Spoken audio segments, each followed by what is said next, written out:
Heart, curahkan isi hatimu. Sudah bergabung bersama kita ada seorang Bang Hotman Paris, the most dangerous lawyer versi majalah SWA, dan juga Bling Bling Lawyer versi salah satu majalah di Australia. Bang, satu pertanyaan Bang. Kita tahu bahwa kasus Verdi Sambo semua orang benar-benar memperhatikan. Abang kenapa nggak kepikiran untuk menjadi kuasa hukumnya? Sementara kita tahu kan kalau abang selalu menangani kasus-kasus besar. Why? Kenapa abang tidak turun tangan? Oke, inilah talk show pertama di mana saya membuat pengakuan. Sebelumnya saya sudah membuat tapi saya minta dibatalin. Oke.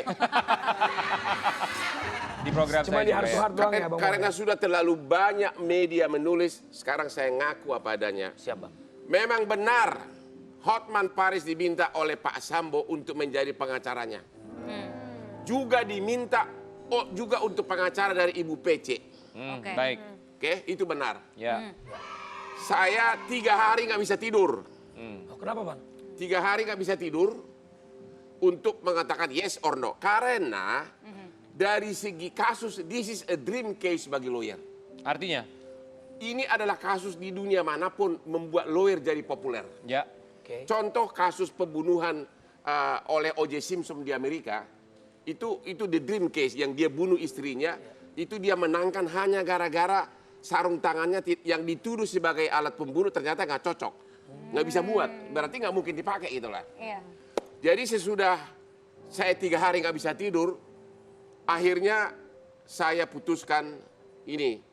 Dengan berat hati saya menolak menjadi pengacara dari Pak Sambo dan Ibu PC.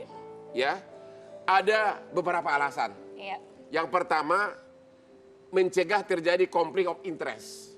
Konflik kepentingan karena saya juga sebagai pembawa acara, host di suatu acara TV, di mana saya membahas kasus itu berarti harus netral. Dan bahkan nanti di persidangan.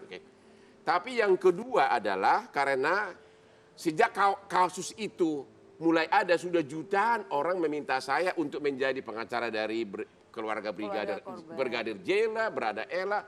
Dan kebetulan memang saya lagi sibuk membuat program Hotman 911. Hotman 911, apa itu Hotman 911? Yaitu program untuk hal-hal yang sangat viral yang menyentuh hak asasi manusia.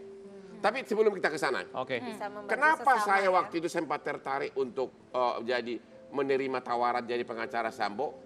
Ada satu yang saya temukan yang profesor doktor hukum pun belum tentu tahu ini. Apa itu? Karena ini adalah keahlian seorang pengacara.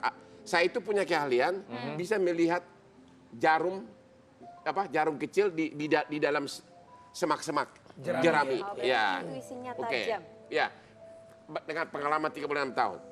Ada satu hal yang saya dengar dan memang saya sudah bicara dengan timnya bahwa nobody knows about it, nggak peduli orang. Tapi ya begini, saksi kunci yaitu ajudan-ajudan memberikan kesaksian katanya ya, kalau soal benar nanti di persidangan ya, bahwa setelah Ibu PC pulang dari Magelang, ceritalah apa yang dialami ke suaminya di rumah pribadi di Saguling. At that time, seorang jenderal menangis. Why? Kalau itu terkait Satgas atau narkoba nggak mungkin menangis kan? Oke. Orang nggak ada yang peduli soal kalimat itu menangis itu. Tapi bagi seorang Hotman Paris langsung, wop. Lu tahu nggak? Lu nggak akan tahu lu. Apa artinya Bang? Oke, apa artinya? Artinya, kemungkinannya apa? Ketika menangis, apa kemungkinan yang bisa terjadi? Jadi, intinya begini. Soal terjadi atau tidak itu hal, tapi pada saat dia menangis, tentu ada sesuatu lah yang menyentuh terhadap istrinya. Dan tidak lama sesudah itu, terjadilah penembakan. Artinya apa? Ada triggernya. Artinya apa bukan? Karena Sambo itu sudah mengakui bahwa dia yang memerintahkan penembakan. Berarti sudah hampir pasti kena pembunuhan biasa. Pasal 338. Tapi dari mulai dia emosi sampai kepada pembunuhan, berarti ada emosi. Apakah itu pembunuhan berencana? Itu nanti akan dipakai oleh tim kuasa hukum yang bukti bahwa itu sebagai alasan bahwa itu pembunuhan spontan. Dan saya sekali lagi tegaskan kepada masyarakat, saya tidak memihak, Tapi itu katanya adalah kesaksian di BAP. Baik, nanti kita akan cari tahu lagi seperti apa. Jadi itu kemungkinan-kemungkinan yang Ya. disampaikan dari seorang Hotman Paris sebagai the most dangerous lawyer atau pengacara paling berbahaya. Kita tahu bahwa dunia ini penuh sekali dengan orang berbahaya. Tapi yang lebih bahaya lagi adalah ketika diamnya orang baik atas aksi orang-orang berbahaya. Kita akan kembali sesaat lagi tetap di Heart to Heart. Curahkan isi hati.